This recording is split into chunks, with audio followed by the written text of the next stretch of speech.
الحال إذا كان قطر نظمت كأس العالم، يعني قطر معروفة بلد صغير، ورغم اللي الإمكانيات موجودة أما القطريين مشكورين وقاموا بكل ما هو موجود وعملوا كأس عالم استثنائية.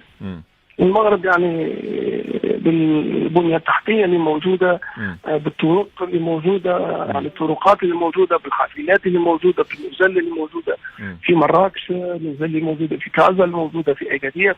المغرب أن يصير إذا كان قدم 2030 ولا ما بعد 2030 باش يكون كأس العالم في المغرب باش يصير، وحتى البلدان الأوروبية تكون موافقة، لأنه كأس العالم ما يكونش في فصل الشتاء، وانا ما باش يكون كيف يعني في نفس المناخ الاوروبي الموجود باش يكون يعني في فصل الصيف.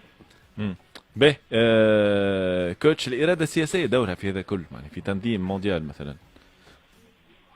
الاراده السياسيه قويه في المغرب، الاراده السياسيه تعرف ان كره القدم يعني استثمار، كره القدم اقتصاد. اللي عملوا المنتخب المغربي في كاس العالم يعني ما تنجم تعملوا لا وزاره سياحه ولا وزاره خارجيه، يعني الاستثمار اللي عملوه. يعني اليوم طفل صغير في الارجنتين، طفل صغير في البرازيل يعرف الموجود المغرب بعد ما قامت به يعني المنتخب المغربي. استثمار كبير ياسر. الدوله كيف قاعده ساهره وان تكون الجمعيات كلها محترفه 100%. الدوله وانا قاعده ساهره وانه ان شاء الله من هنا لقدام يكون كل لاعب وكل مدرب يكون يعني الجرايه نتاعو تكون في الموعد نتاعها.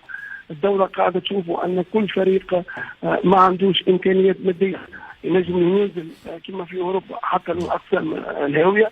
هذيك يعني قوة الدولة، وهذيك اللي نشوفها أنا وأن الدولة خاصة، وأنا أول أشياء اللي قائمة تقوم بهم وأنه هي خاصة الرياضة والثقافة. على خاطر إذا كان المواطن ماهوش رياضي والمواطن ماهوش مثقف ما تنجمش تعمل مواطن صالح.